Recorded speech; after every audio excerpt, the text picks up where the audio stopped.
plan estar a última hora. Yo veo desde las 12 aquí. ¿Sí?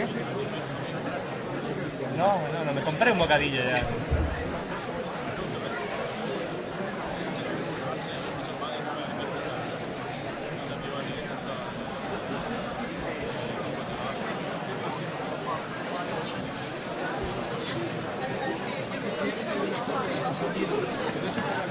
No, lo están haciendo todo por agarran el streaming.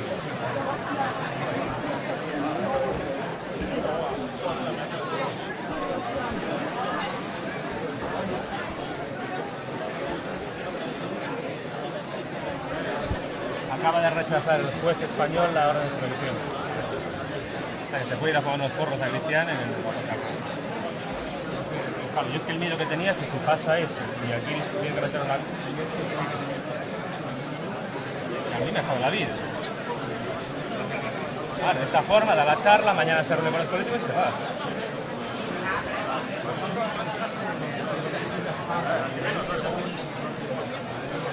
Mira, saca la... Sí, lo conozco. Hay una... Al principio, lo que vamos a hacer una española que viene con la bandera española con el toro. Sí, para salir las teles en español. Seguro que la va a sacar.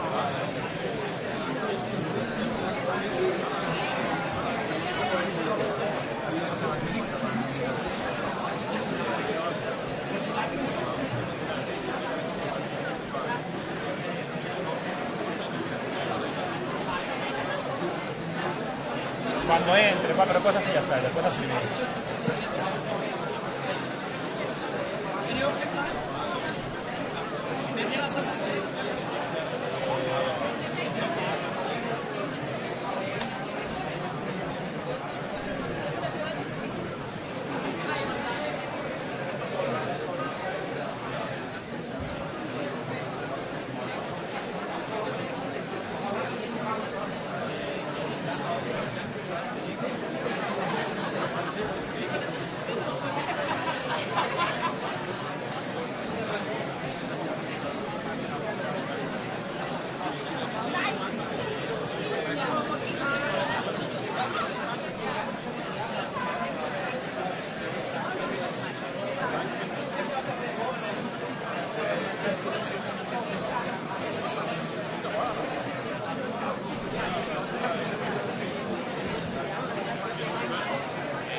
Can I have your attention, please?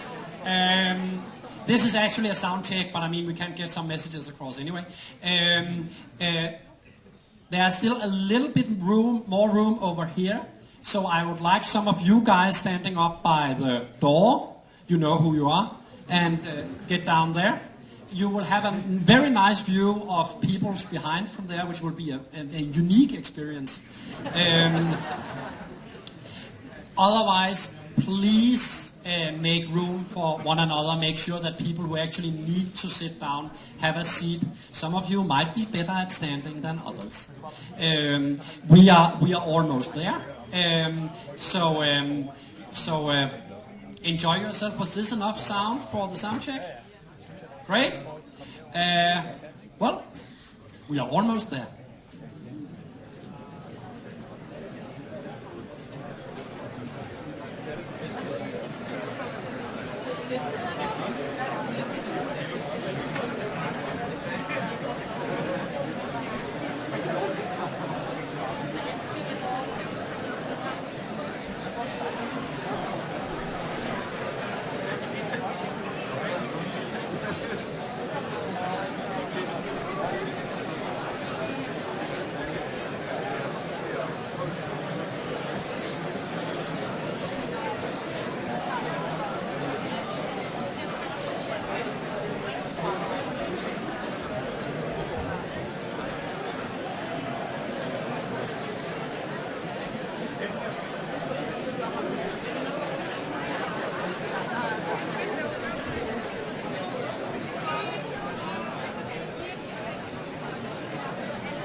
er sjovt, hvis de svenske myndigheder bare kostede det hele.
Kæmpe sin sag.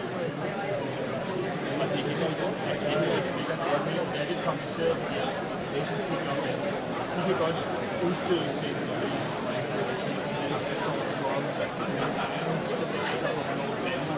danske politi, der skal være inde, og det skal være en straf i Danmark, der svarer til over et år, så det gør det for at udlevere ham. Der er nogle forskellige regler, som skal kunne opgøre det danske politi.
Jeg tror, at vi kommer til at stå derude. Jeg vil stå deroppe, lige da vi kommer ind til afdelingen. Men det var alligevel snart på.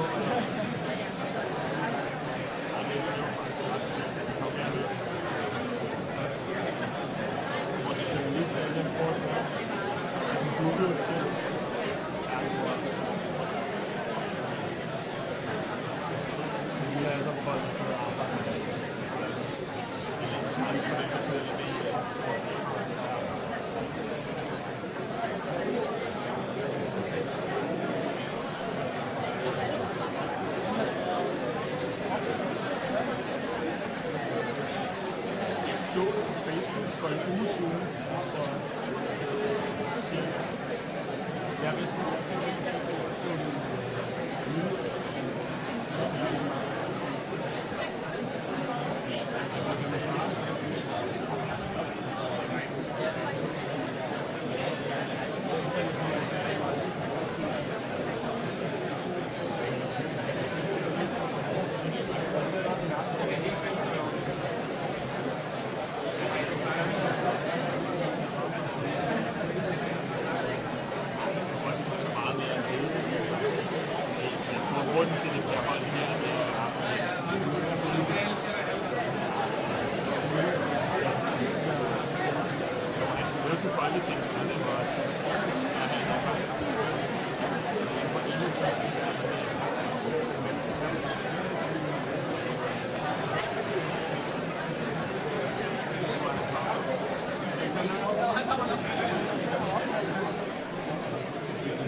Well, not in that way.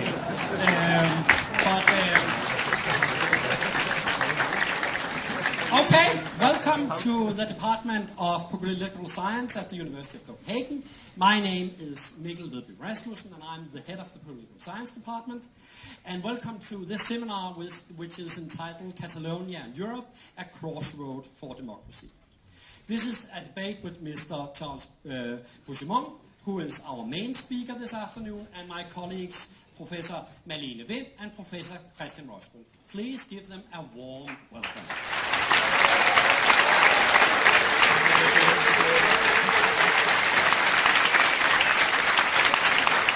was pretty warm, I would say. I know that Malene and Christian is used to this kind of introduction when they start their lectures normally, and I'm sure the president also appreciates it. I would like to stress a few points of order before we begin. This might be hard to believe, but this is actually not a press conference. Which means that the ladies and gentlemen of the press are very welcome to be here like everyone else, but that they should not expect that this will all be about questions and answers. This is an academic event. Also, and that might be a little bit difficult to stomach for some other people, this is not a political meeting.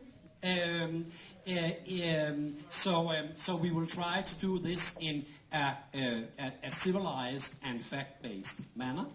This department educates problem solvers, people who can focus and engage with the political problems on the day, reflect on the context of the great political issues, and therefore we find it quite natural to discuss problems which might be a little bit controversial, problems which is actually difficult to engage with.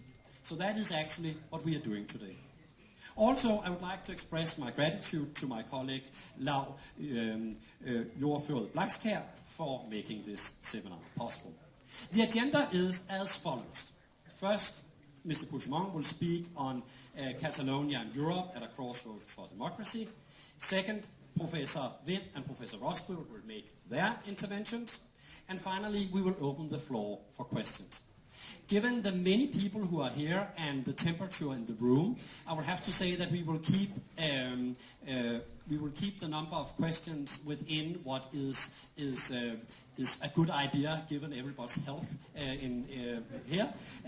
But I would also very much like to get some of the students and other people present the opportunity to ask a question. But it will take a little bit of discipline for all of us to make this work. I'm pleased to introduce you. You have studied Catalan philology at the University of Girona. You have worked as a journalist and an editor. You have been a mayor. And of course you were in 2016 elected president of Catalonia, a position from which you were dismissed in October 2017 following the Catalan referendum. So there is so much to speak about, sir. The floor is yours. Thank you very much.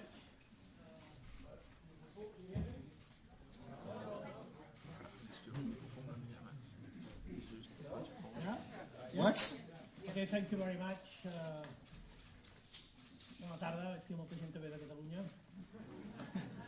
Well, first of all, it's a pleasure to be here, to be at the Copenhagen University. It's a pleasure to be here in Denmark and to able to participate in this event on Catalonia, Europe, and the future of democracy in our continent. As you know, of course, on December 21, the Catalan pro-independence movement won again the election. Against all odds, against all threats. The Catalan people give us again a parliamentary majority that very soon will form a new government to find, or to try to find, a political and negotiated solution for Catalonia. Madrid's illegitimate rule of Catalonia through Article 155 must end immediately.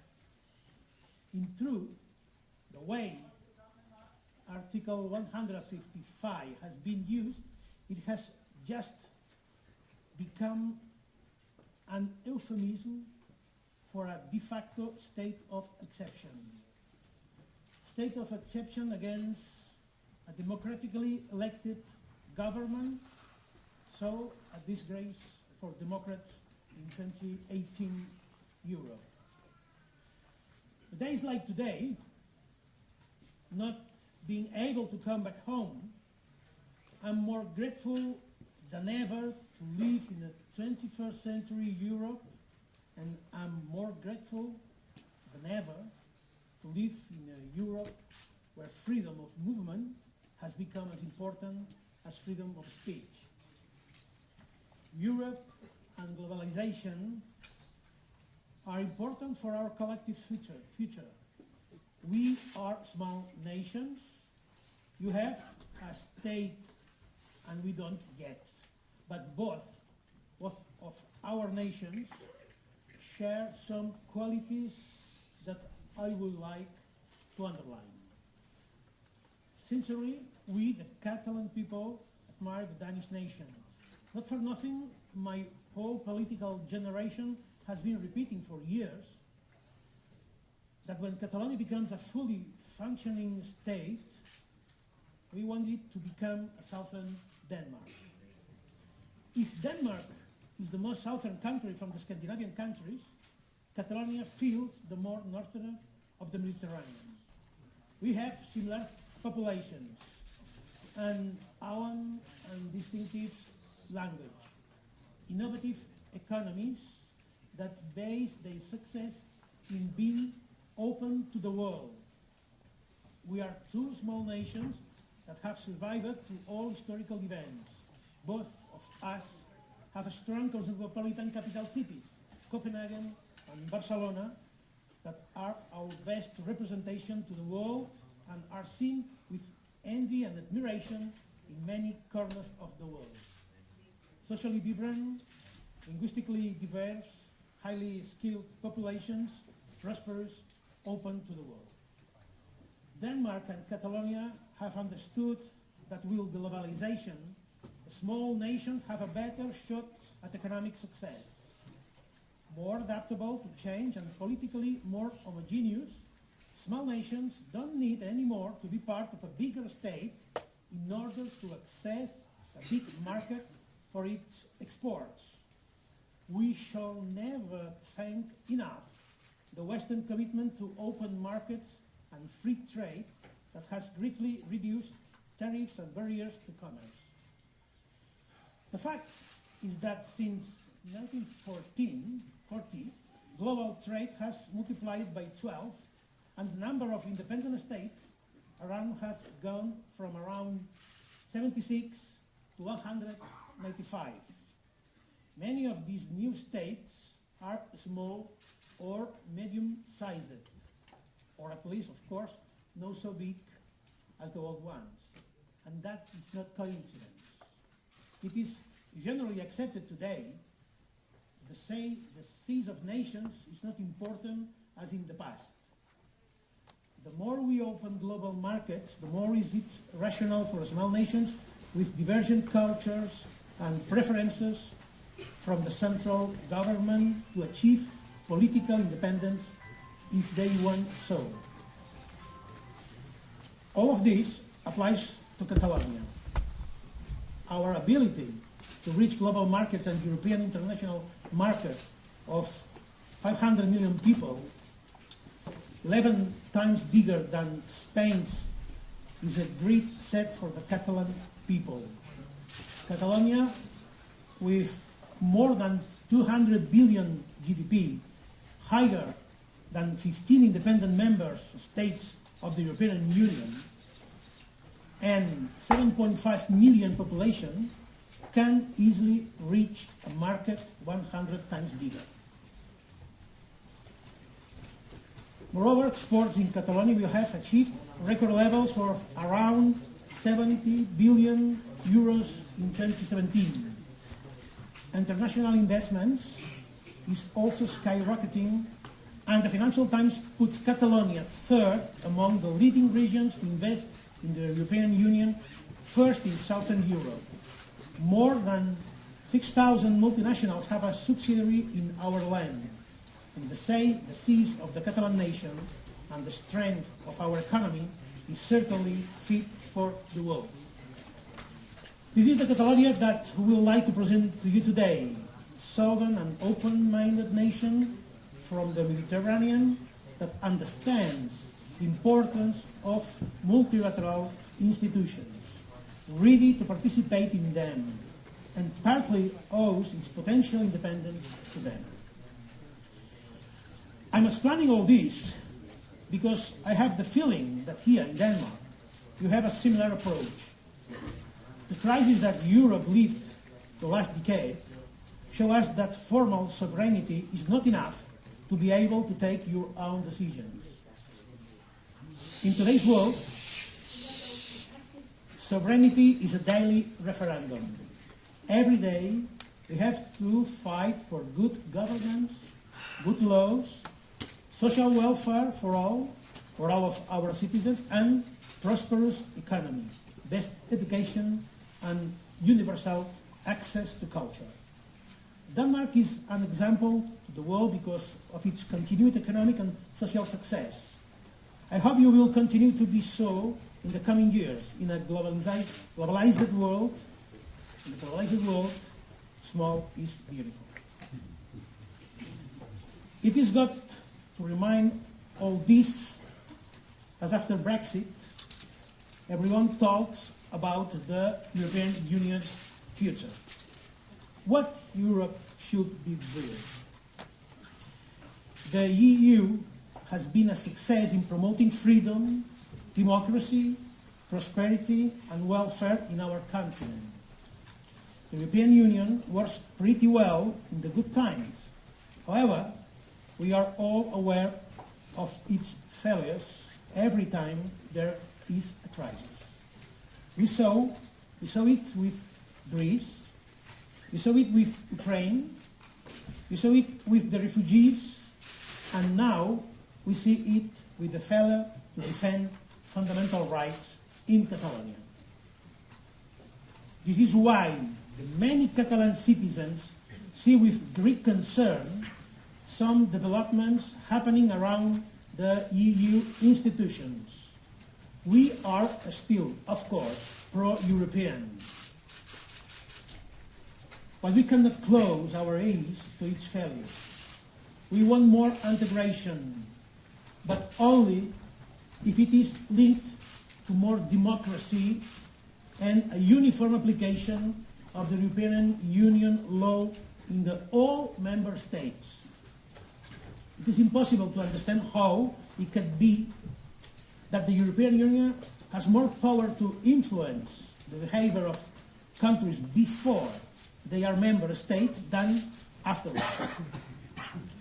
What's more, it is even more difficult to understand why the European Union treats differently certain big countries than the small ones. Why there are so many double standards? We see in the Catalan case, how can it be that the European institutions treat Poland and Spain so differently? It is because Rajoy belongs to the European Populist Party and this gives him political coverage? Does it mean that belonging to a certain political family is more important than violating fundamental rights? It is my belief that what is happening in Catalonia is decisive for the future of Europe as Brexit. What will become of Europe if it's not able to defend its own values? If the law is tweaked to conform to narrow political interest, how can we protect the rights of democratic minorities? What will happen if another member state, the government puts in jail political rivals, as it is happening in Spain with Catalan politicians? After Catalonia, authority is the lesser Europe will engage in talks with authoritarian defend human rights. The democratic movement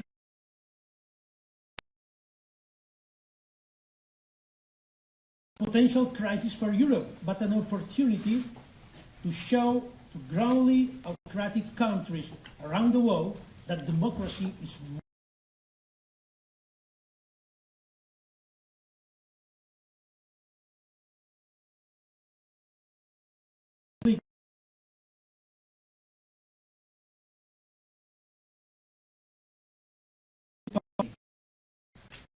is why European Commission support for Rajoy is so significant.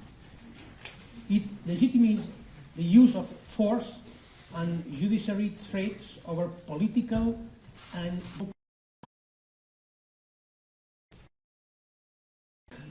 pro-European movement like ours should not be perceived as a problem for Europe, but as the logic consequence of its democratic success. Denmark, contrary to Spain, have been able to face democratically the challenges and demands for more sovereignty coming from Greenland or Faroe Island, adapting itself and respecting the will of their citizens. And it's not easy, I know, but you are the proof that it's possible. Greenland will decide in the coming years which is the more adequate moment to achieve political independence according to its own needs.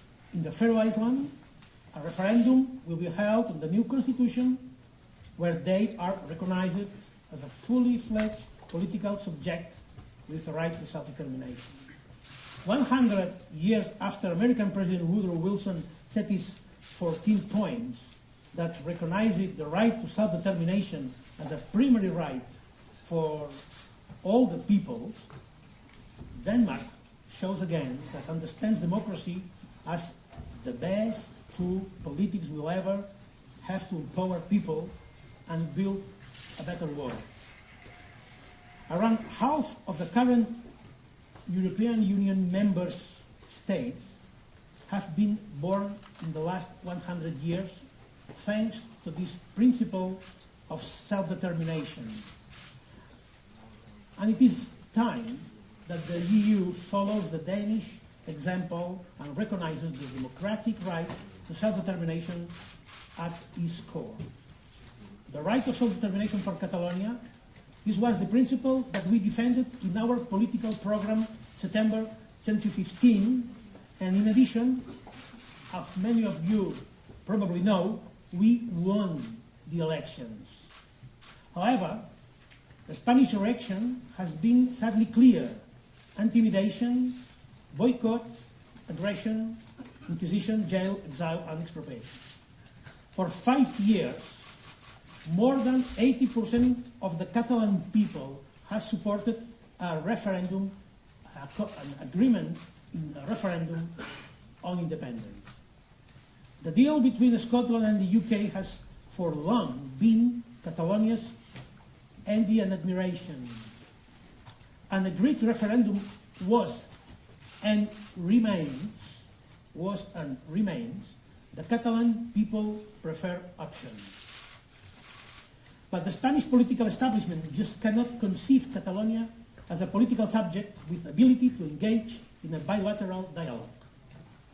This is why we organized the 1st of October referendum, a self-determination referendum as Quebec or Scotland had done before, so the Catalan people could express itself as free citizens that express their democratic will in the ballot boxes.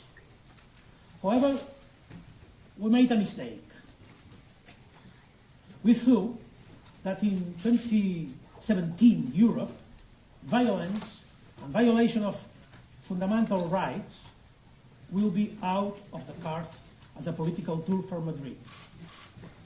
We were wrong. Even though the Spanish government failed to find the ballot boxes, our people had to defend them from the Spanish police with their own bodies. Hundreds were injured. But even facing the arrival of the Spanish police, people stayed, people voted. They knew that inside those ballot boxes there was our most fundamental right. And I have never been so proud of the Catalan people as that day. Despite threats and the indiscriminate violence used by the Spanish government, 43% of the Catalan people expressed their will. 38% of the census voted for independence, more than in the Brexit referendum. However, the price of our collective success has been huge. In the last month, fundamental freedoms have been undermined. Democratically elected politicians have been sent to preventive prison and have been treated like terrorists. Others, like myself, or other members of my cabinet, have had to exile themselves to avoid prison. Freedom of assembly has been curtailed. School teachers are being brought to trial for talking about the referendum, and they even forbid the yellow color during the electoral campaign. When the Spanish justice charged my government with sedition and rebellion charge, not trusting the fairness of the process, I left for Belgium together with some fellow colleagues. The rest were all put in preventive prison like we do with terrorists. My colleagues, Vice President Oriol Junqueras and Minister Joaquim Forn, are still in prison, as well as the Member of Parliament Jordi Sánchez and Jordi Cuixart, leaders of the Assemblea Nacional de Catalunya and Òmnium, the organizers of the most successful and peaceful demonstrations seen in Europe since the fall of Berlin's Wall. All of them are people of deep belief with a compromise for a non-violence as solid as a rock. Nevertheless, they are jailed in Spanish prisons more than 600 kilometers away from home and families in a flagrant violation of all European regulations. Ladies and gentlemen, this is not justice from a democratic state. This is a revenge. They are political prisoners.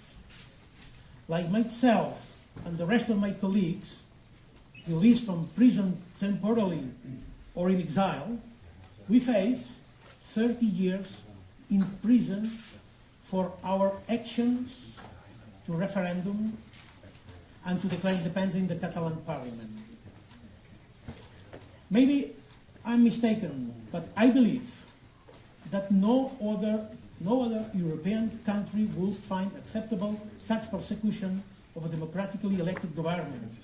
Certainly not Denmark, but in Spain, Franco's shadow is still long. Rajoy and Partido Popular, who engaged in talks even with the Basque terrorist group ETA, have refused to listen or to start a dialogue with the Catalan representatives.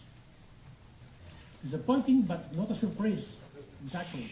Since 23, they have refused all proposals to give more self-government to Catalonia.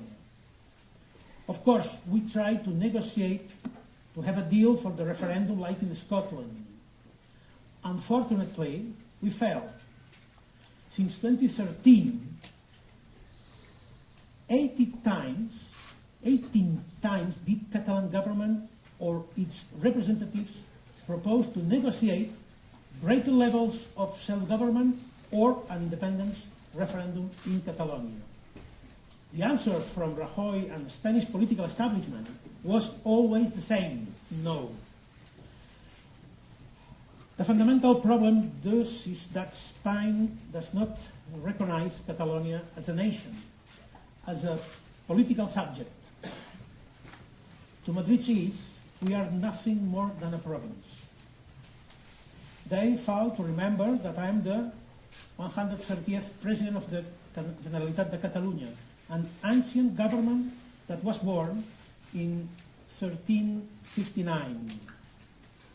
Madrid fails to remember that Catalan self-government is not born from the Spanish Constitution, but predates it by more than 600 years. It is no coincidence at all that during the last century, 9 out of the 11 Catalan presidents have been banned from office, lived through exile, detained, imprisoned, or executed.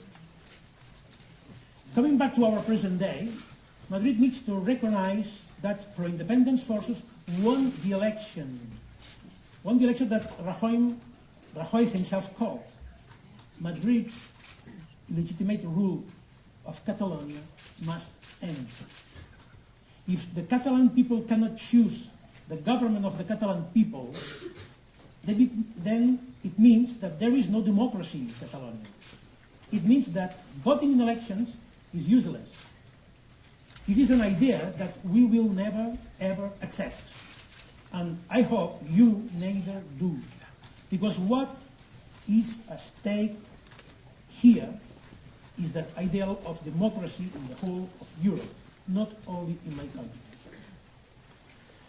On December 21, the Catalan people sent a message to Europe and the world. We will not surrender to authoritarianism. Despite Madrid's threats, soon we will form a new government. And it is time to negotiate. It's time to end the repression and find a political solution for Catalonia. No a penal solution, a political one for Catalonia. I hope that one day, not far away from today, the will of our people will prevail and will able to create a successful new state that will become as admired as Denmark is today. In democracy we trust, in European values we believe, and the Catalan people will proceed. Thank you very much for your attention.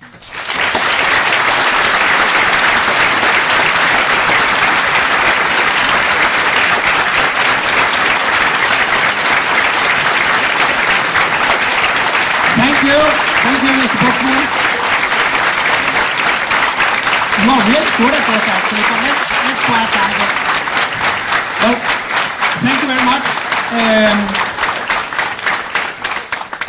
Of course, one thing which is also a characteristic of small countries is that we flatter easily. So thank you very much for all the nice things about Denmark. I'm sure that there will be people in Madrid and elsewhere who would like to challenge your certain account of events, but that particular expertise is unfortunately not something we have in our department. I would love a section on Catalan politics, but unfortunately we don't have those qualifications. But what we do have is world-leading competences on the European Union and on democracy and that way of democratic compromise.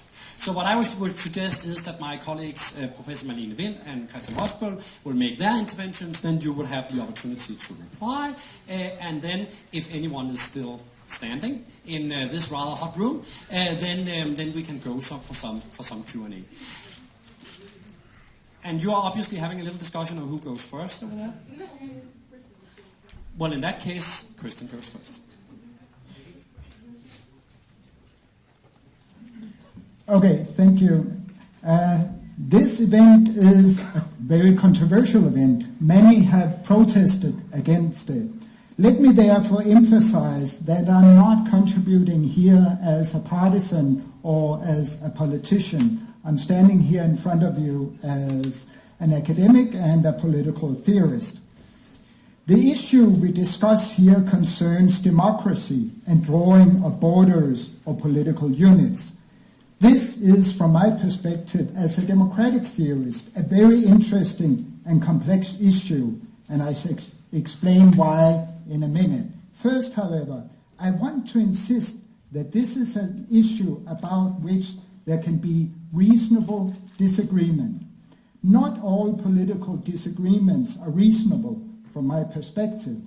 Only those positions which accept fundamental principles of human equality are reasonable. Thus, for example, racism or pro-slavery are not reasonable views. But when it comes to the issue of the right to national self-determination and secession, I think we are within the bounds of reasonable disagreement. Reasonable disagreements does not mean that both sides are equally right, but only that both sides are committed to fundamental principles of human rights and democracy. We simply disagree on the meaning and implications of these principles. So I speak here from the perspective of my academic expertise, which is political theory and philosophy, as well as democratic theory. I'm interested in viewing the Catalan conflict from the perspective of fundamental principles of liberal democracy. It is not straightforward, I want to emphasize, what these principles mean in practice. There are no algorithms or easy answers that we just put up our principles and then we will have a solution to complex issues like this. Mr. Puigdemont has said in an article in The Guardian, all we want is to carry out the greatest expression of a free democracy and vote on Catalonia's future. Let me therefore ask, when can we call a decision democratic? Many of you might say that a decision is democratic when the people made it. Others might say that since the people are never in complete agreement, that consensus is impossible, a decision is democratic when a majority voted in favor of it.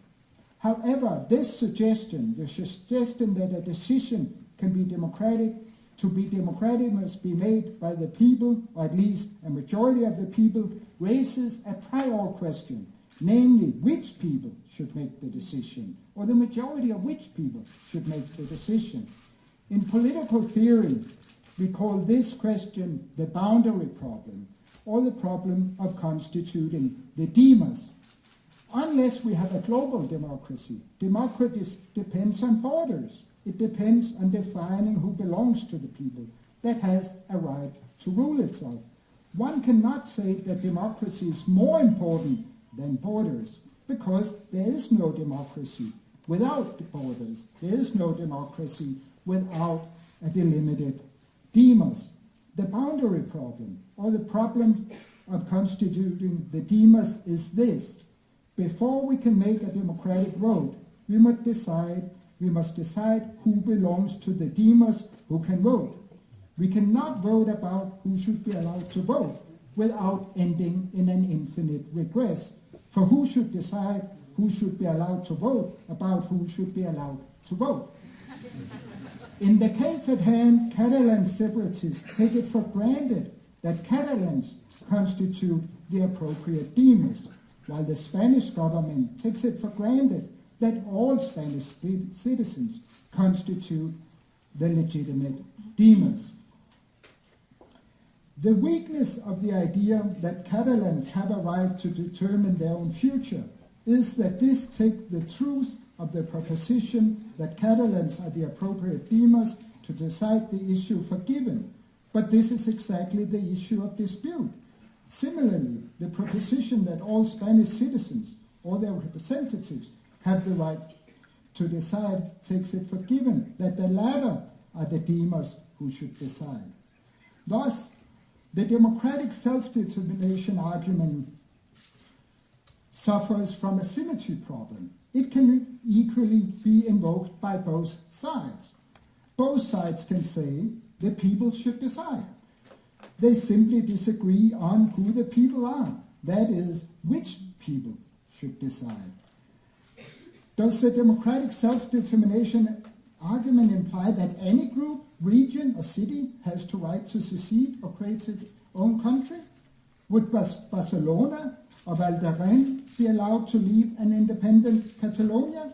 It seems to me that self-determination arguments are never only, or the only premise is never just the people should decide for themselves. There's always another argument at play concerning whom counts as a people. And this argument is not an argument from democracy. Earlier I said that a democratic decision to be democratic must follow a democratic procedure, such as majority rule. However, it's not sufficient for a decision to count as democratic that it be made following a democratic procedure.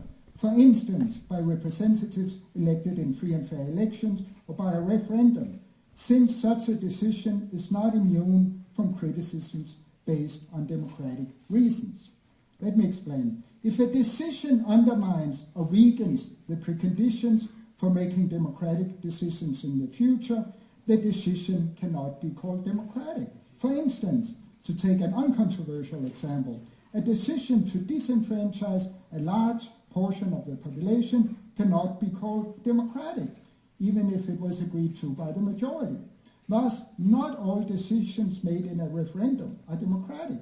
If a decision undermines future possibilities of democracy, such as prohibiting freedom of speech would, then it can be criticized on democratic grounds.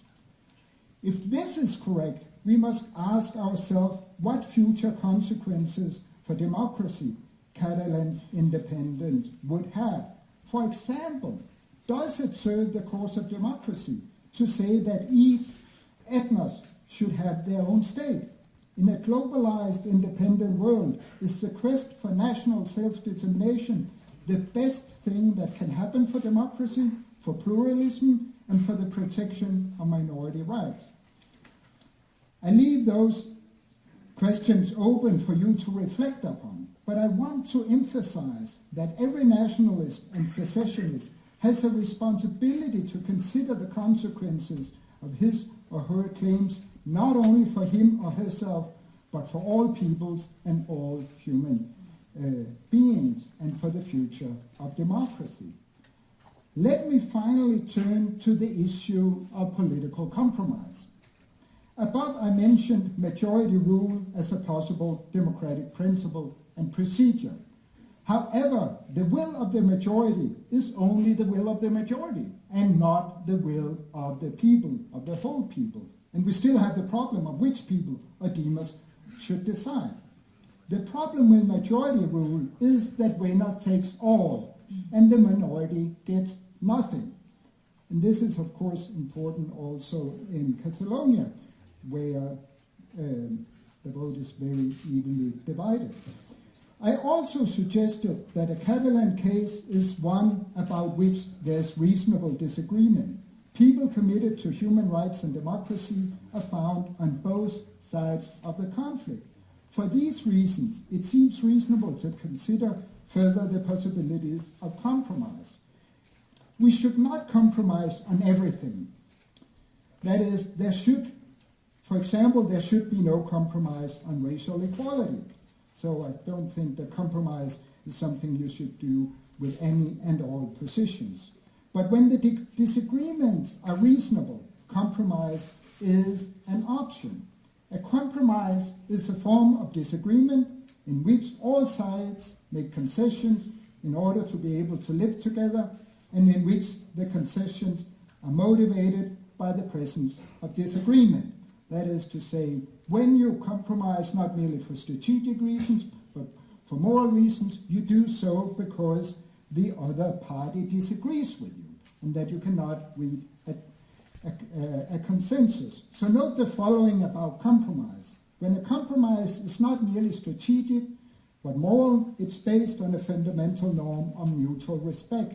When we accept to compromise, we do so because we accept the other party's dignity and equality. Compromise is not consensus. When parties compromise, it's because they cannot convince each other of which answer is the right one. Thus, compromise requires that one is willing to live with disagreement, to live with a solution which is no one's first choice or preference. This is oftentimes necessary when you have reasonable disagreements. You have to live under conditions with which you are not fully satisfied because you respect your opponent's right to disagree. Compromises are particularly difficult in cases in which identity is at issue. Identity claims concerns who we are, and this tends to be an all or nothing matter. The politics of compromise is easier when claims are couched in terms of values and interests, because we hold values and we possess interests, whereas that around which we construct our identities constitute who we are. Attacks upon my values and interests will thus be perceived less as attacks upon who I am than will attacks upon my very identity. Identity arguments are dangerous to democracy because they make compromise less likely than argument couched in terms of values and interests. Thus, if we want democracy to work, we should avoid identity claims and argue about interests and values. I'm deeply concerned that the appeal to identity in many current political movements lead to polarization and undermines dialogue and the possibility of compromise. This form of uncompromising identity politics is evident in populist politics. I worry that nationalist secession movements will only contribute to the idea that politics is about irreconcilable identities rather than negotiable interests and values. In September last year, before the referendum, Mr. Puigdemont wrote in The Guardian, "No longer will we compromise on our desire for a referendum. We won't give up on it." I would like to end by asking Mr. Puigdemont if he sees any value and any possibility of compromise, not only with the Spanish government, but also with the Catalans who are against independence, of whom there are many.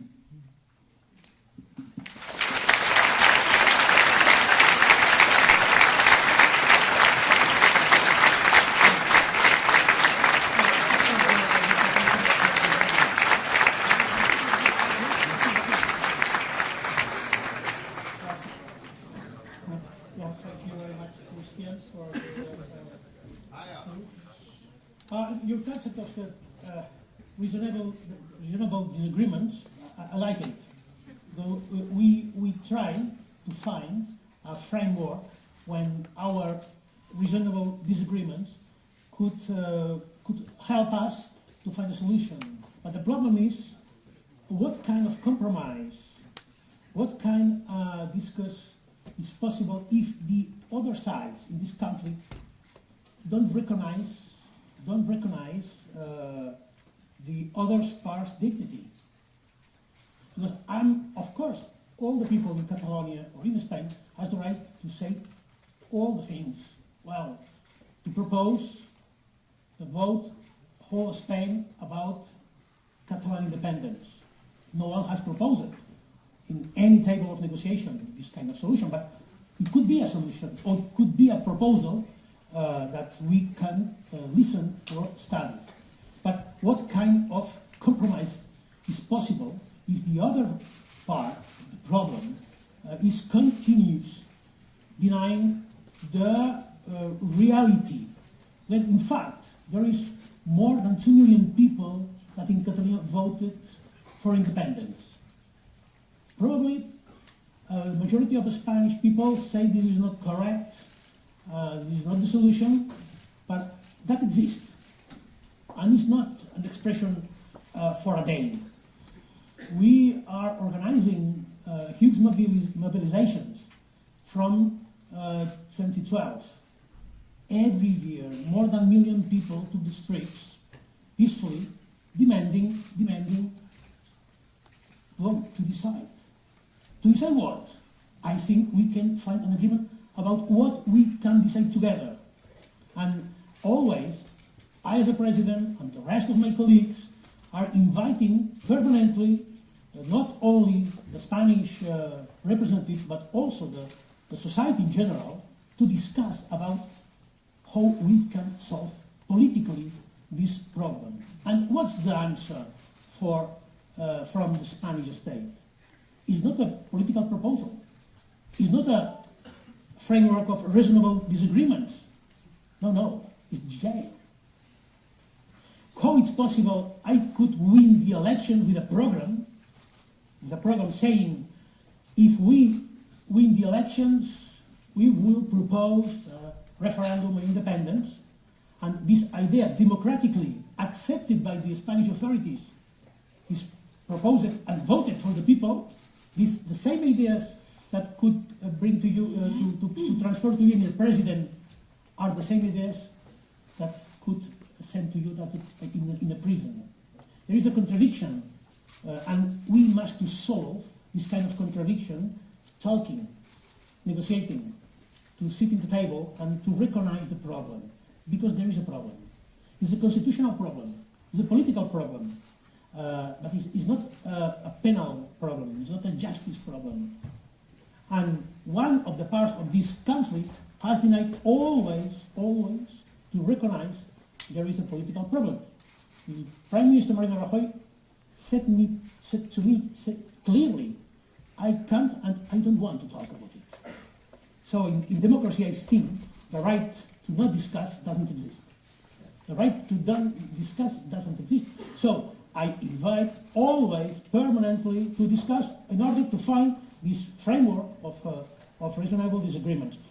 Just a thing that is not correct in your speech. The Valdaran has the right to decide, has recognized by law, by Catalan law, approved by the unanimously the right to decide their own future, because we consider the Valdaran a nation. So we have no problem with the idea that one day, the majority of people who see themselves as a nation could act as a nation, because it's not something sacred, it's not something coming from the God. If the borders, it's possible to move. It's not a drama. Why is a drama to move the borders? Why? I think the way to discuss these kind of issues is, of course, dialogue, and to respect the other part. But one part of this conflict is in jail, another no.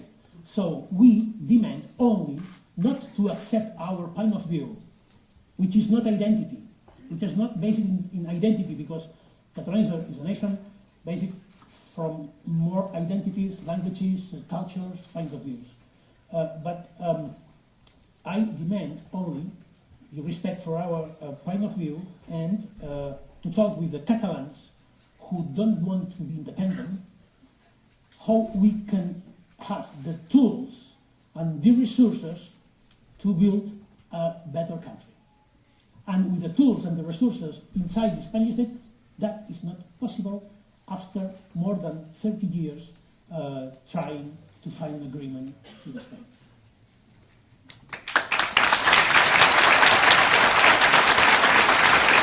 President, do you want to...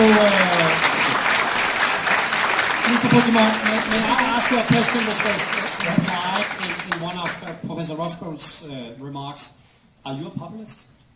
Sorry? Are you a populist? No. No. Why?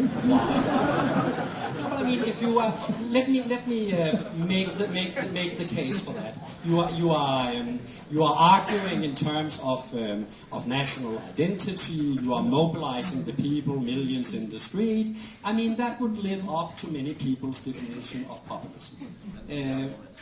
Well, I think I'm not has talk about national identity.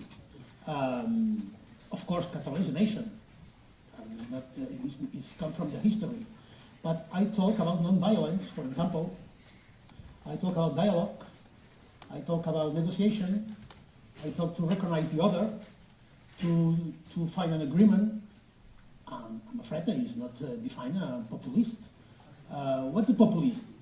Who something was not in the line that the Populist Party want, or the European institutions, not the European society.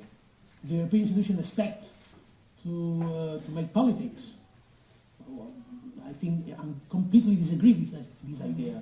Of course, there exists populism, but we are happy in Catalonia to express our will with the tools of democracy. The people has mobilized for independence. If you look at the Catalan people who is supporting the independence, we look people from the right, the left, poor, rich, young, old. So the diversity of Catalonia. I think it's so hard for us to listen some people who not know deeply the Catalan reality, or only by Spanish media, to say that happening in Catalonia is a classic expression of populism. I think nothing to do with populism. It's only with democracy, a part of democracy. Of course, democracy is not only to listen to the people, of course. I'm agree with you. But it's part important of the democracy.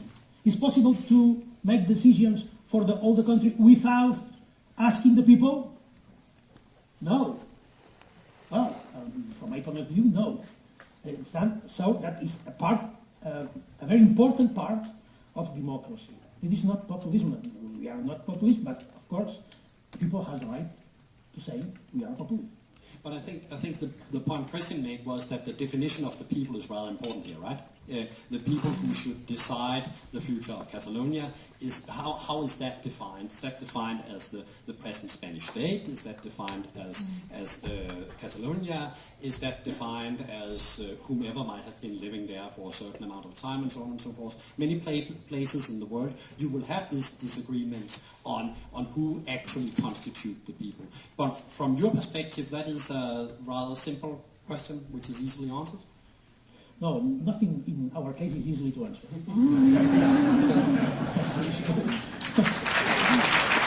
No, if you try to look the Catalan situation with the glasses very simple, we can find the explanation. It's not possible to understand nothing. It's a very complicated situation. For example, why 10 years ago, not 10 years, 8 years ago, or 6 years ago, in the Catalan parliament was only 14 members elected from pro-independence parties. And then, after 2-3 years, were 72. Why? Is nothing asking himself what's happening in Catalonia could explain this change, deep change? It's not possible to explain with a single answer, and a single regard. You need to understand a lot of situations, also Spanish constitutional situations, to understand why this in Catalan society has produced this very important change of the look towards our future. So it's not easy to answer your question, but don't forget, please. We only want to agree a question to decide in the ballot boxes, like Scotland has do, or Quebec, or other countries. Is there a way to solve this problem that negotiating and finally voting? I don't see another way.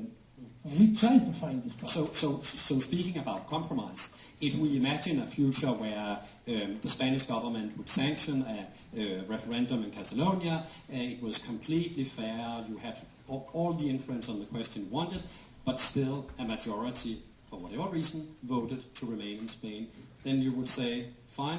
Okay, of course. And if you read my last speech in Madrid in April, I think May or in April last year, you can read exactly your words. We propose to the Spanish government an agreement based on the date of referendum. Why we need to hold a referendum this year? Why not, for example, 5 years ahead? About the question, it's only the question about independence, the only possible question. No, we are disposed to discuss about it. About the majority we need in order to proclaim independence. It's enough 31%, or we need more. And finally, we propose to find an agreement for a generation. Because if you lose the referendum, we must accept the results, and our compromise will be not propose every 3 years or every 4 years a referendum. And we was disposal to find an agreement for a generation. Thank you. You were talking about complex issues, and I have one of my best experts on the most complex issues of all, which is the European Union. Marlene Witt, the floor is yours. Thank you very much.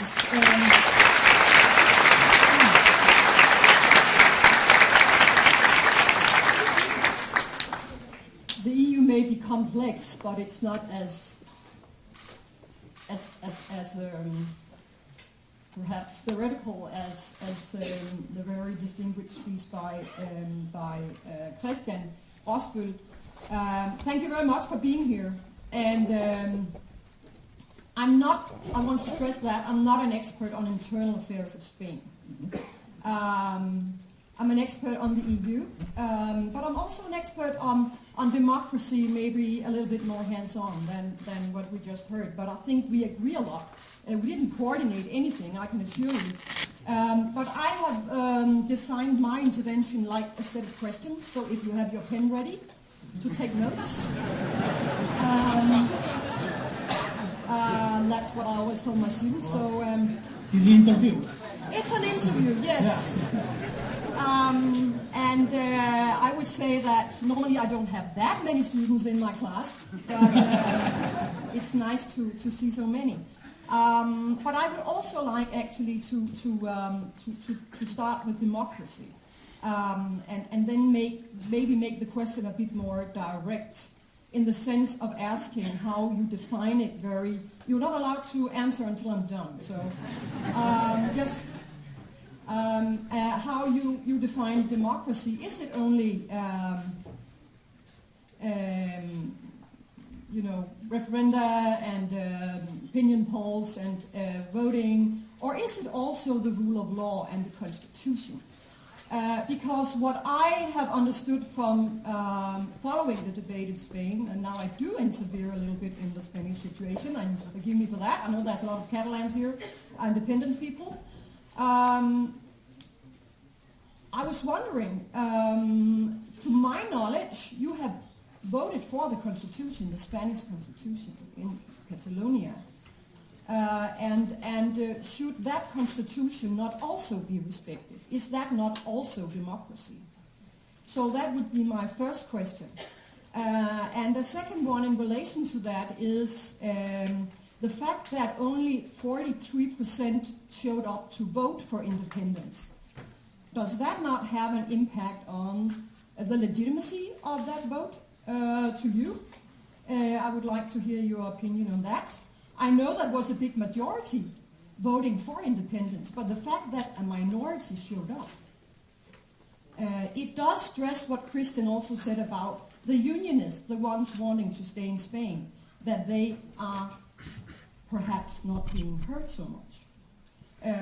What you also hear from the situation in Catalonia, which is a wonderful place, by the way, I think all Danes, and thank you for all the praise for Denmark,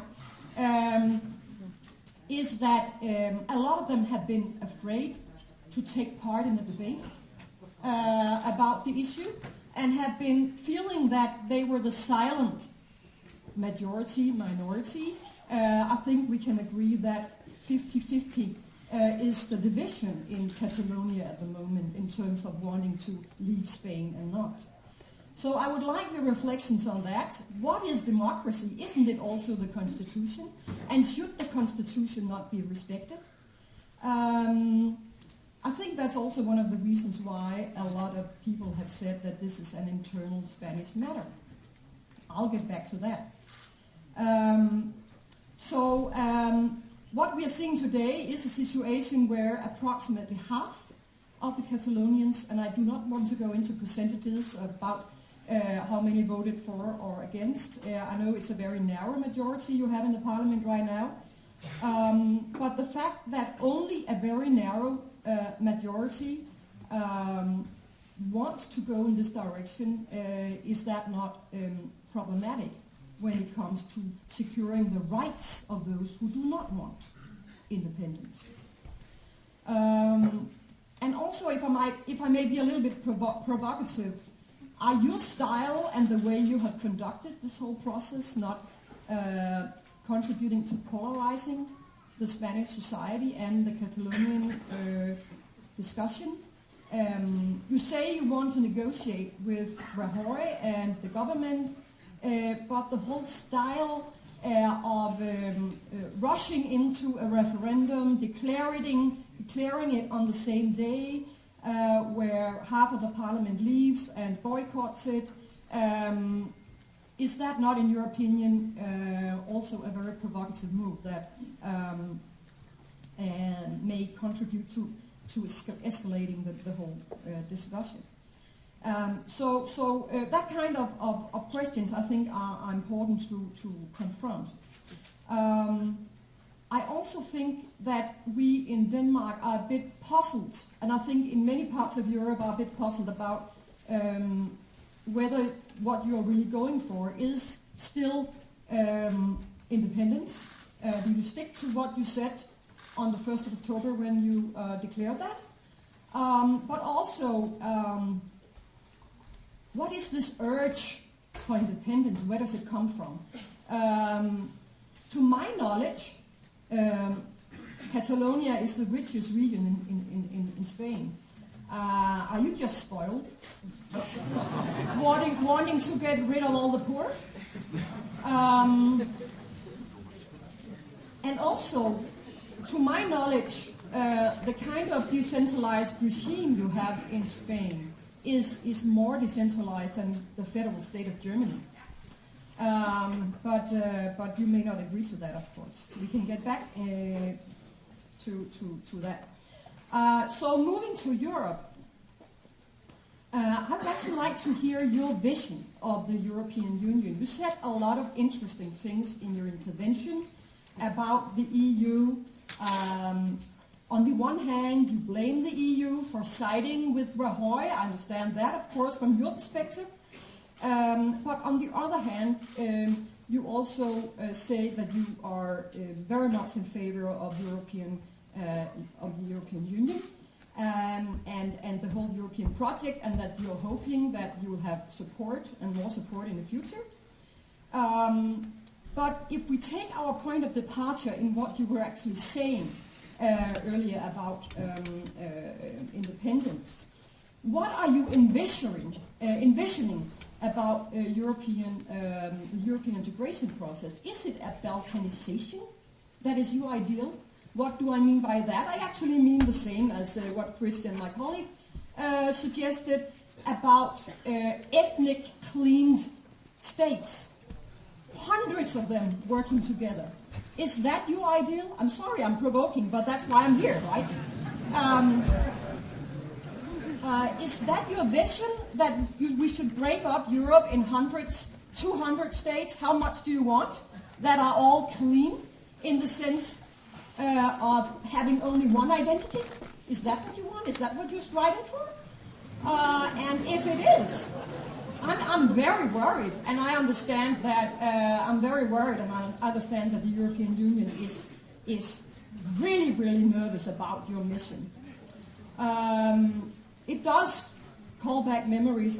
Well, the reason why I use Balkanization is, of course, that the only way we could solve the crisis of ex-Yugoslavia was to, build states that were clean. I think it's a very dangerous way to move. I think it was a big failure, even though it was the only solution at the time. And is that what we want in the 21st century? Is that to have small states that are based only on one language and one ethnicity, identity, whatever you want to call it? Is that your perspective? And what about stability? Are you reflecting about at all when you go to sleep at night? Maybe you have some more interesting stuff to think about, but are you ever thinking about how instability might be the effect of your project in terms of inspiring other regions in Europe to do the same, and a domino effect that will end up undermining the EU? There's lots of people out there who are inspired by what you're doing. Are you happy about that, or are you nervous about that? Would like to hear your comment. And who actually benefits from more independent states in Europe? Well, I think a lot of people in here would agree with me that Vladimir Putin would certainly be happy if that was to be the case. Breaking Europe up, having hundreds of small entities, nobody could agree on anything. I don't know if that is also too provoking for you to answer. I'm afraid of the crowd starting to scream soon. So, do you expect Catalonia in the future to become a member of the EU? Is that your expectation? Is that your hope? I think it's your hope, but do you think it will happen? Considering that Catalonia has been pretty alone in its fight for independence. And of course you blame Rajoy and you blame Spain. But to be quite frank, also tomorrow I know that very few Danish politicians and the government want to meet you. A lot of people are afraid of sort of pushing in this direction. What are your reflections on that? Not being sort of embraced by a lot of European leaders.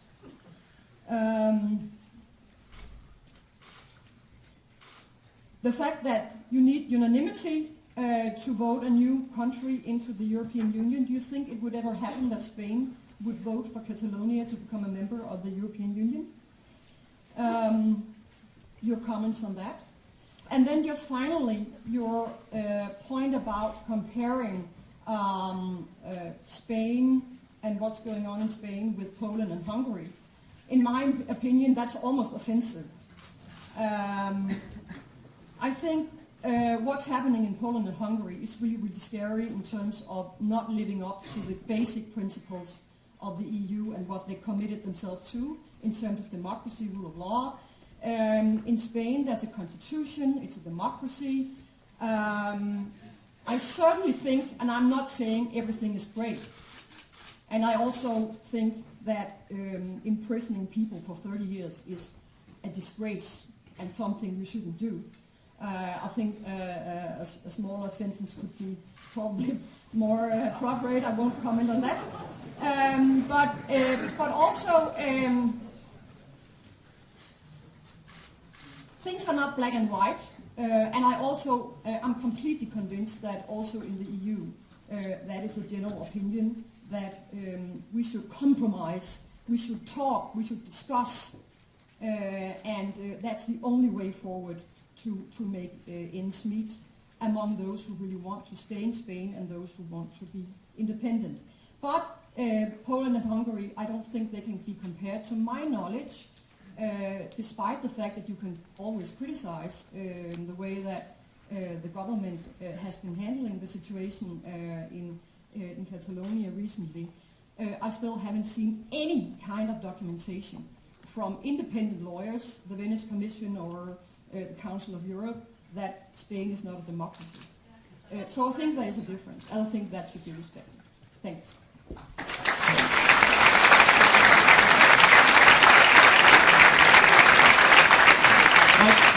Thank you, Malene. And Mr. Puigdemont, I'm sure that you can be enrolled in one of Malene's classes if you really want to take her exams. But it is all yours. Okay. Well, you start your intervention saying you are not an expert in Spanish international affairs. I'm agree. I'm agree with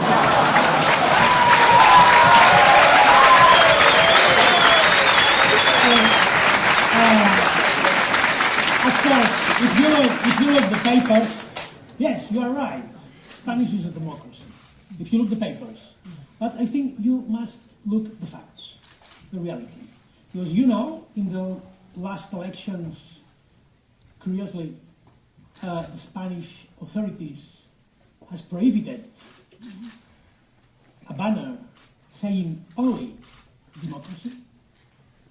That shows a very engaged state to democratic values. What kind of problem has the Spanish state, this exemplary democracy, with the word democracy? Why? Why it's prohibited?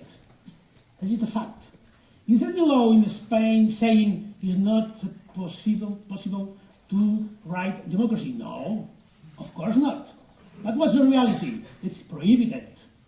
So it's full of these examples in Spain, and I invite you to know more deeply the reality. The reality, because probably some of your sentence will be a little different.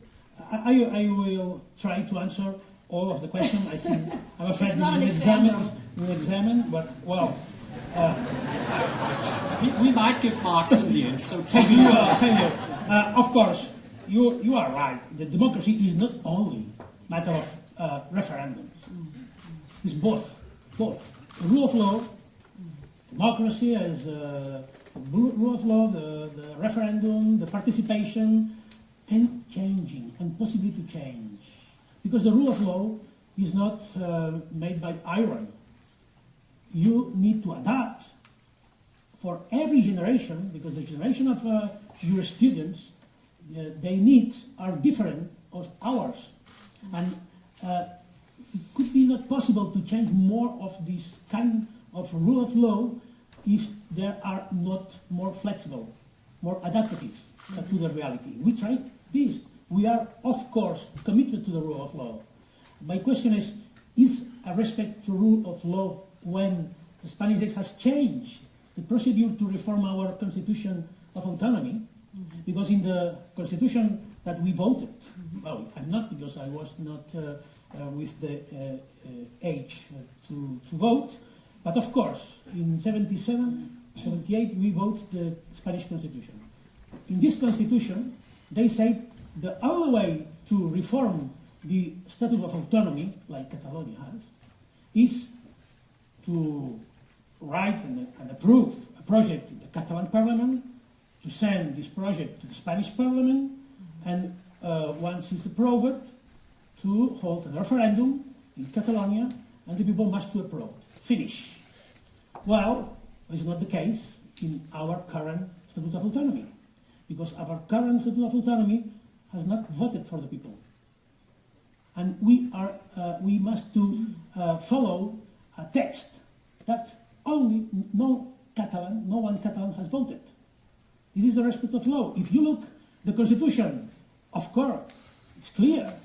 But if you look the reality, there's so many differences. I'm not agree with the idea that Spain are more decentralized than Germany, because the results of the 10 last years or 18 last years since the majority absolute of José María Aznar is, yes, a devolved state in the papers, but a very, very centralized state in the reality.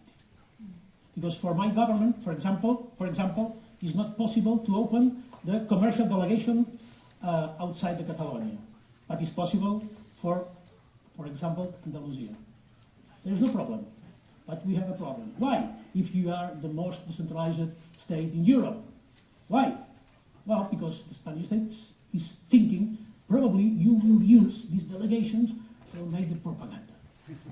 And without proof, they say you have no right to open, despite, if you look the text, if you look the Constitution, if you look the Statute of Autonomy, they say clearly you have the right to open, to make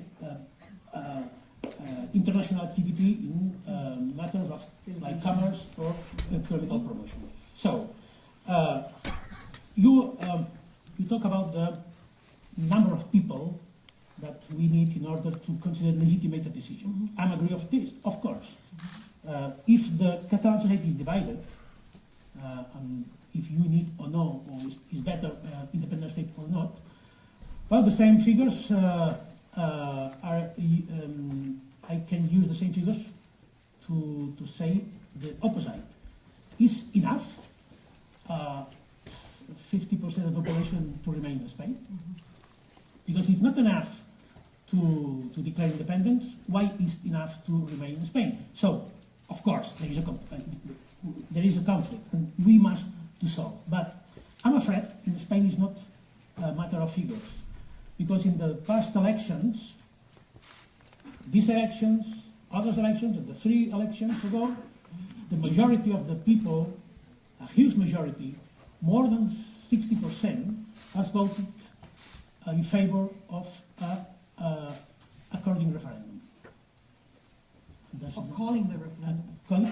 With an agreement to a Spanish state.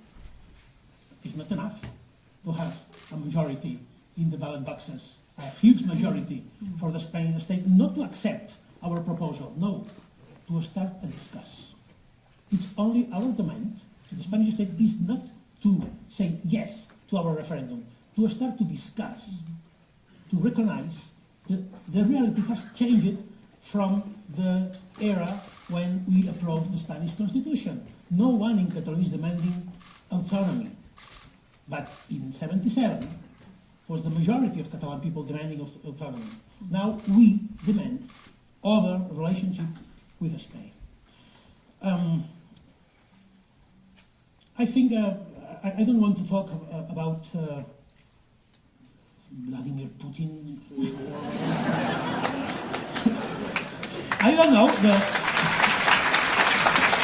Probably you have read some fake news that consider me as a Russian spion called Cipollino, or with links with the mafia, the Russian mafia. I'm sorry, but it's not a matter of academic. It's a matter for the media without serious, without professionality. But if you want to talk seriously about Catalonia, Russia is not on the table. I know that a lot of digital papers in Spain has published the supposed relationship between Catalonia and Russia. Please, more seriously. The joke is okay, but I invite all of you to come to Catalonia, to enter in the Catalan government, to demand everything free. And if you look, one thing that you could permit to say that we are linked to Russia or, I don't know, Venezuela or Korea or North, well, okay, you are free to speak, but without proof, please. I think it's not. But it's more the instability that. Well, I want to talk about the stability, my style of polarizing Catalan society, provocative. I'm not provocative. I'm a journalist. I have a style to communicate directly. But if you look at all of my speeches, all my conferences, all my interviews, you will see an engagement with the peace, with the non-violence, with respect to the other, of course, to respect the other part of the Catalonia that don't want to independence, and of course in the frame of the European Union and the European Union values. Because the European Union is not only the institutions, it's the values. It's the chart of fundamental rights, for example. Because it's a commitment for the majority of the countries. It's not correct to take only the part of the European Union more strong and to let the part more complicated.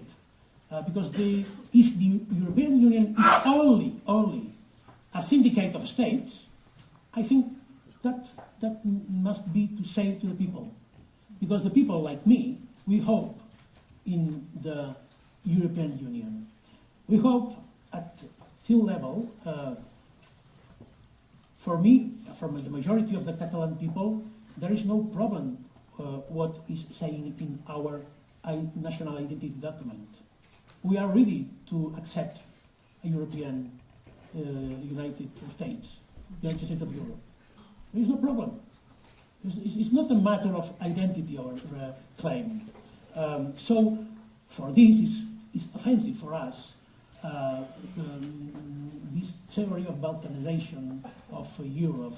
Because if you look the history of our movement, the political Catalanism, you will see always, without exception, we have always in the side of democracy. During the First World War and the Second World War and during the dictatorship.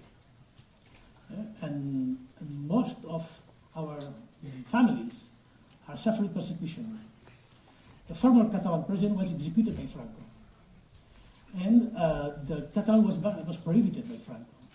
So for more of us who has a deeply roots in the fight against the dictatorship, is quite offensive to say we try to Balkanize Europe. And also for another thing, if you look at the social reality in Catalonia, we don't see any ethnical division. All of us are part of mixed family.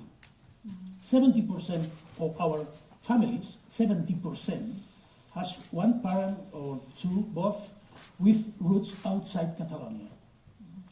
And this is normal. We speak minimum 2 languages, 3, 4, 5. There is no problem in Catalonia. We don't want to build a state with one single language.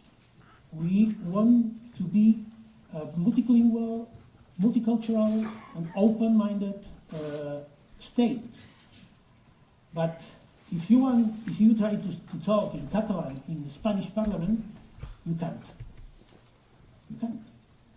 And there is no problem in Catalonia to talk, to listen, to study in Spanish. But in fact, the schools are bilingual, and the level of linguistic skills of our students in Catalan and Spanish are at the same level or higher than the communities that has only Spanish as an official language. And so we make a very... it's a lie that you're not allowed to speak Spanish. Of course it's a lie. Of course. Please.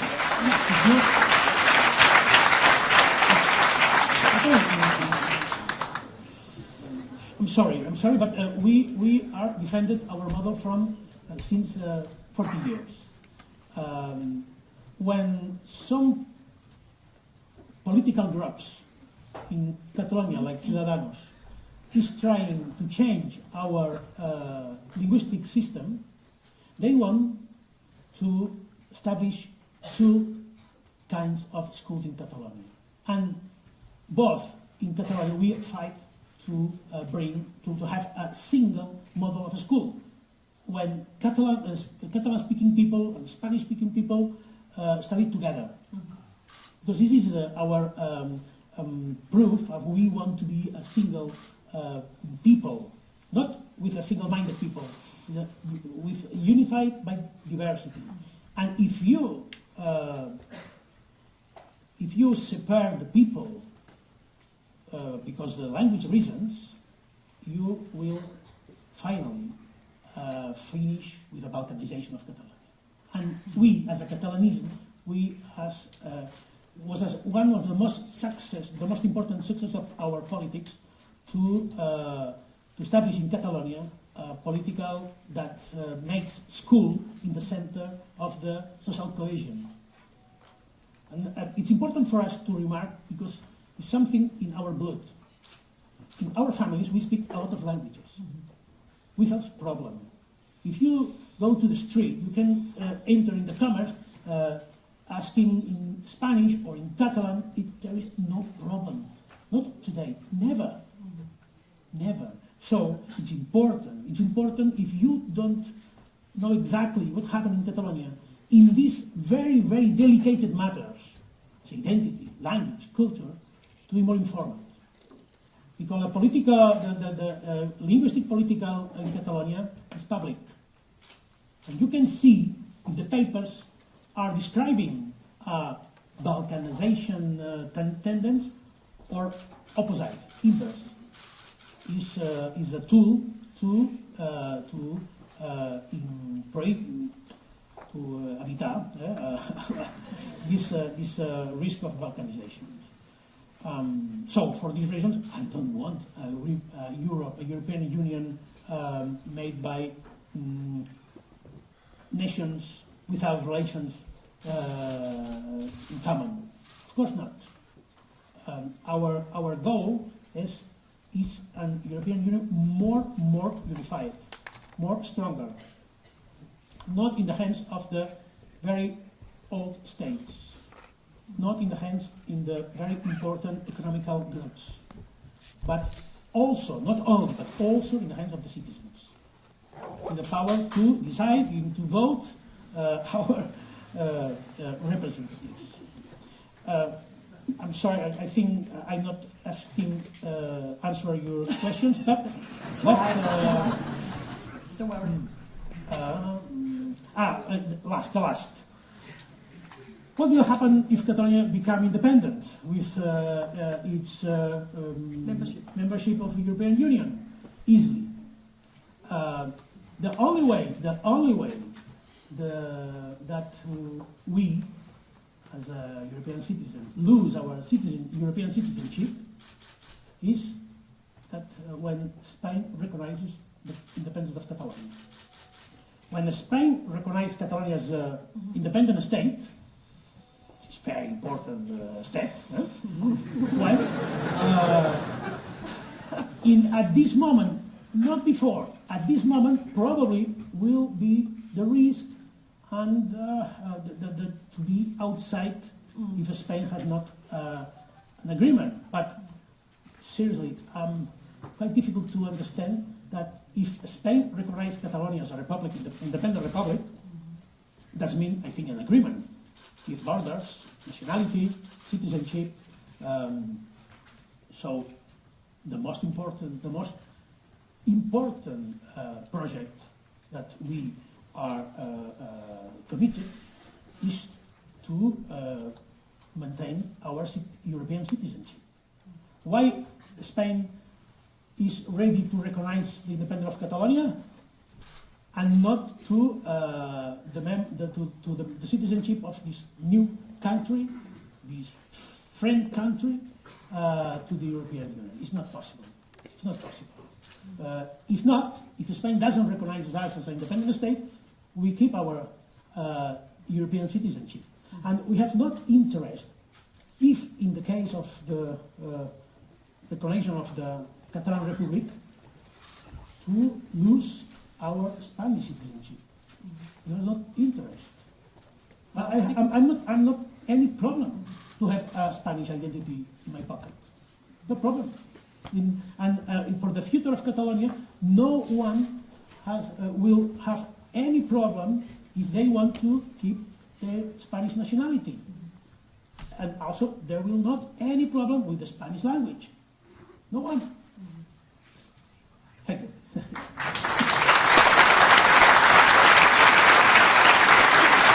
Thank you. Okay, we have 15 minutes, which means 3 questions, and I know that life is rough and all that stuff, but we will have opportunities for asking a number of questions. Anyone who would like to volunteer? In the first one. Please introduce yourself, and you might want to stand up as well.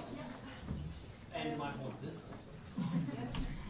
I'm a student at the University of Political Science, and I have a question for you, Mr. Puigdemont. You've already spoken a bit about it, but if Catalonia is going to be accepted as an independent state, how do you see its role in relation to the rest of the world, and perhaps especially in relation to the EU and other international institutions? Thank you. In the interest of time, Okay. have you noted it down? He's good at that. He's good at that.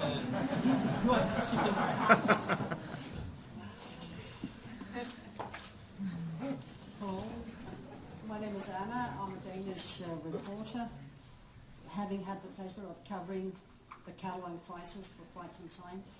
Today, Mr. Puigdemont, you've been nominated the next president of a new Catalan government, but right now you're here in Copenhagen. When do you expect to be able to go back and actually run a government, given the situation as it looks now? Very relevant. Hi, Mr. Plaston. I'm a student at Aarhus University as well as at the Oslo University in País Basco. So I've been studying in Denmark and also in Spain. And I want to ask you is that how do you see the dominic effect of the Catalonia independence to País Basco and maybe also in Galicia and some other minority groups in Spain? And yeah, because when you mentioned that you can see that in the future there will be a world that forms with small ethnic groups, and we do study a lot about how they form the Basque identity, Basque national things, and how they reinforce it through the education and politics. So I would like to hear your opinion on that. Thank you. That was a diverse range of questions, which almost covered the questions all of you wanted to ask. So please go ahead, sir.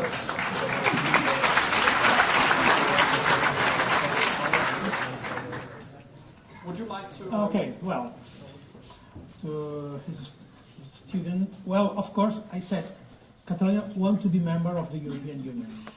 We are proud of our European heritage, and we think, as Catalans, we are contribute also to build the European values. For example, the commitment to the peace. It's not for come from these days. It comes from a very, very, very long time. Our commitment to peace. So for us, Europe is our house. We feel deeply European. So there is no other option for us to contribute to develop Europe. What Europe? And that has a relation with what kind of relations we want to have with the international institutions. Well, as an autonomous community, we are leaders in Spain and part of Europe, for example, signing the Paris Agreement against climate change. We are one of the most important actors in the Paris Agreement. We are disposal to establish in Catalonia the refugees that is dying in the Mediterranean Sea. We want to talk about in all the world how we can contribute to solve the problems around the world. So we think with a very solidarity nation. There is no project, our project is no project to close ourselves inside our borders. Borders are not any interest for us.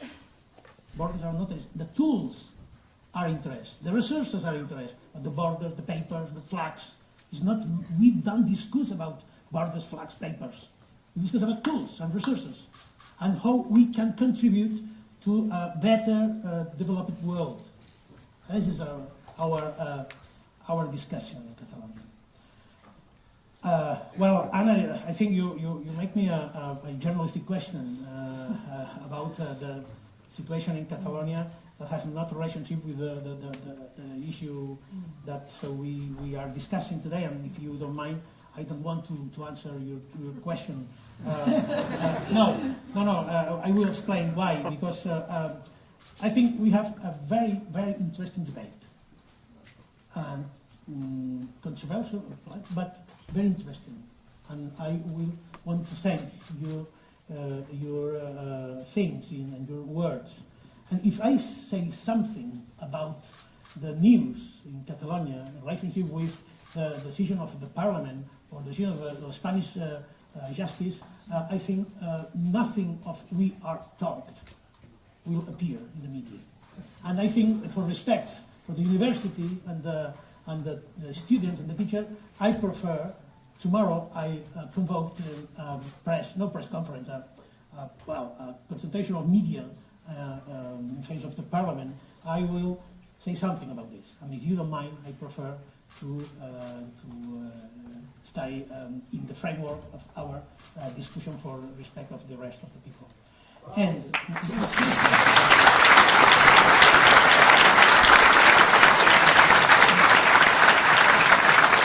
finally, your question about the Basque Country, Galicia, well, it's very different because you know the Basque Country, like Navarra, different with Catalonia, has the right to collect their own taxes. And this makes a significant difference between us. Because in fact, they collect the taxes and then they will negotiate, they must negotiate to Spanish state what amount they must pay for the general services. Of course, this is not a very bad situation, but I think for this reason, I think that our process has not directly consequences in other parts of Spain. Maybe in other parts of Europe, because our way, our demand are completely different from other national cases in Europe. There is no link with Scotland, with Flanders, with the north of Italy, with the Corsica, no. Of course, we invoke the right of self-determination, but the relation with the state or the reality of our society are completely different. For this reason, this idea, the domino effect of our past, I think is excused, is not the real problem. That will happen. Because if we find our way through the European tools, like talks, negotiate, agreements, well, we are exactly make more strong the European Union, more ready to face the future crisis. Look at what President Macron has do with Corsica elections. They has do something that Mariano Rajoy has never do. Call and to start dialogue with the people who has won the elections in Corsica. And I think if the Catalonia or French or Spanish state act like this, is not a threat against Europe. That makes more stronger Europe. And for this reason, I'm not afraid a domino effect, the Catalan case in the rest of the Spanish regions or in European regions. Well, thank you.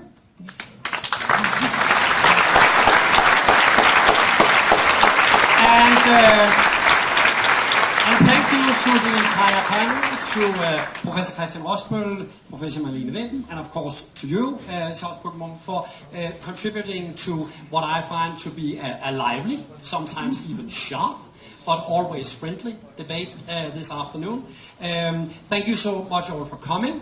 A little point of order. All of you who have nice, comfy, soft seats, stay in them. All of you who are sitting on the cold ground, get up and move very slowly and carefully out in the cold night. Thank you.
Yeah.